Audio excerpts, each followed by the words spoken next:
Sayyidah Aminah binti Wahab dan Sayyid Abdullah bin Abdul Muthalib, dua manusia istimewa yang diamanahkan untuk melahirkan Nabiullah akhir zaman.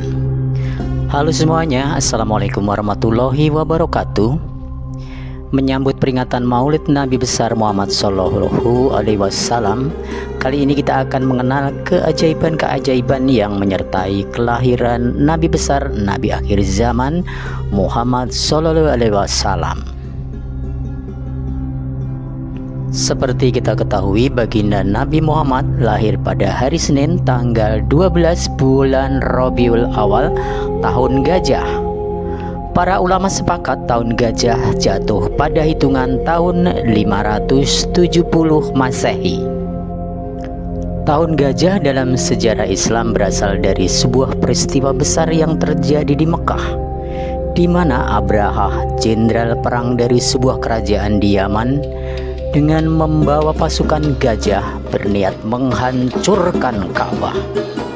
Namun niat itu gagal total karena Gajah Mahmud yang menjadi pemimpin rombongan tak mau masuk gerbang tanah suci dan berbalik mundur. Pasukan menjadi kacau balau dan di saat itu pula Allah mengirim pasukan burung ababil yang jumlahnya tak terkira dengan membawa kerikil bara api untuk membinasakan seluruh pasukan. Di tengah kehebohan pasukan gajah yang dibinasakan oleh Allah Subhanahu wa Ta'ala itu, para ahli kitab kaum Yahudi dan kafir Quraisy juga dihebohkan dengan berita kelahiran Nabi akhir zaman yang tertera dalam kitab Zabur dan kitab Injil. Mereka sangat berharap Nabi terakhir itu keturunan dari Nabi Ishak, putra Nabi Ibrahim, dengan istri pertama Siti Sarah yang menurunkan Bani Israel. Namun ternyata Allah menurunkan Nabi terakhir itu dari keturunan Nabi Ismail, putra Nabi Ibrahim, dari istri kedua Siti Hajar. Para ahli kitab Yahudi sangat penasaran dengan sosok siapa bayi yang akan menjadi nabi akhir zaman ini. Sampai-sampai mereka menyelidiki satu persatu semua bayi yang dilahirkan pada hari munculnya cahaya terang benderang itu. Sayyidah Aminah dan Sayyidina Abdullah tentulah bukan manusia sembarangan, sehingga dipilih dan diamanahkan melahirkan manusia istimewa Nabiullah akhir zaman. Sayyidah Aminah binti Wahab adalah putri mulia, anak dari pembesar Bani Zuhroh. Ia taat beragama, menjaga harga diri dan kehormatan, dan berakhlak mulia. Sedangkan Abdullah bin Abdul Muthalib adalah pemuda yang berakhlak mulia, jujur dalam berdagang, dan taat beragama. Saat Sayyidah Aminah hamil 2 bulan, Abdullah berangkat berdagang. Namun sampai di Yasrib, Abdullah sakit dan wafat di sana. Sungguh rencana Allah tiada manusia yang tahu. Meskipun Allah mempercayakan Sayyid Abdullah menjadi ayah bagi Nabi Muhammad, namun sesungguhnya dia sendiri tidak pernah sempat menimangnya. Meskipun tanpa didampingi kekasih hati, Sayyidah Aminah merasakan kebahagiaan dengan kandungannya, karena Sayyidah Aminah tahu bahwa yang dikandung adalah bukan bayi sembarangan. Dalam kitab Maulid Iblis karya Syekh Nawawi Al-Bantani dikatakan, Aminah mulai mengandung pada bulan Rajab. Selama mengandung, Sayyidah Aminah merasa sering dijenguk oleh para nabi.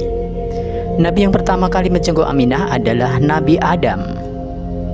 Marhaban bika ya Muhammad, selamat datang untukmu wahai Muhammad. Nabi Adam memberitahu kalau yang dikandung tersebut adalah pemimpin manusia. Engkau sedang mengandung Sayyidil Bashar. Nabi yang kedua, Nabi Sid, yang memberitahu yang kau kandung adalah pemilik takwil dan hadis, atau Sohibut takwil wal hadis. Ketiga, Nabi Idris yang memberitahu bahwa yang dikandung adalah Nabi Rois atau Nabi pemimpin. Sedangkan keempat adalah Nabi Nuh yang memberitahu bahwa yang dikandung adalah Sohibun Nasri wal Futuh atau pemilik pertolongan dan kemenangan. Yang kelima adalah Nabi Hud yang memberitahu bahwa yang dikandung adalah Sohibusi Syafa'ah fil Yaumil Masyud, pemilik syafaat di hari kiamat. Yang keenam adalah Nabi Ibrahim yang memberitahu yang dikandung adalah Nabiul Jalil, Nabi yang agung. Sedangkan yang ketujuh adalah Nabi Ismail yang memberitahukan bahwa yang dikandung adalah Nabiul Malih atau Nabi yang elok. Kedelapan adalah Nabi Musa yang memberitahu yang dikandung adalah Man yunsalu alaihil Quran atau orang yang padanya akan diturunkan Al-Quran. Dan yang ke-9 adalah Nabi Isa putra Maryam yang memberitahu bahwa yang dikandung adalah Nabiil Mukarram wa Rasulil Mu'adham atau Nabi yang dimuliakan dan Rasul yang diagungkan. Sayyidah Aminah mengatakan, "Aku sungguh tengah mengandungnya, tapi aku tidak merasa letih sampai aku melahirkannya." Ketika Baginda Muhammad lahir, bersamanya keluar cahaya. Kemudian dia telungkup bersandar pada kedua tangannya. Saat melahirkan, Sayyidah Aminah ditemani 3 perempuan yang dekat dengan Sayyidah Aminah. Dalam sebuah riwayat dikatakan 3 perempuan itu adalah Asyifa binti Amir, Ummu Aiman, dan Fatimah binti Abdullah. Saat proses persalinan, kakek Abdul Muthalib sedang bermunajat di Ka'bah. Saat proses persalinan berlangsung, cahaya terang mengisi ruangan dan waktu itu Sayyidah Aminah melihat ada 4 sosok wanita yang sangat elok mengelilinginya. Wanita ini parasnya sangat cantik, harum dan selalu tersenyum memancarkan cahaya kemilau. Para wanita mulia tersebut tak lain adalah Siti Hawa istri Nabi Adam, Siti Sarah istri Nabi Ibrahim, Siti Asiyah binti Musahim, dan yang keempat adalah Siti Maryam binti Imran. Dalam kitab Nihayatus Sain karya Imam Nawawi Al-Bantani, jabang bayi Nabi Muhammad SAW tidak dilahirkan melalui lubang najis atau vagina, tetapi melalui tempat yang dibuka yang berada di atas farji dan di bawah pusar dan menjadi rapat kembali dalam sekejap. Semoga peristiwa Maulid menjadikan kita semakin mencintai Nabi, mengharap bisa semakin dekat dengan Nabi dan kelak bisa mendapatkan syafaatnya. Teman-teman, semoga kita semua diberikan keluasan rezeki sehingga kita semua bisa berziarah ke tempat-tempat mulia jejak Rasulullah, tempat kelahiran Nabi di Mekah dan makam Nabi di Madinah.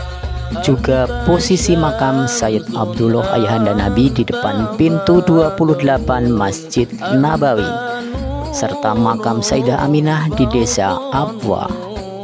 Insya Allah.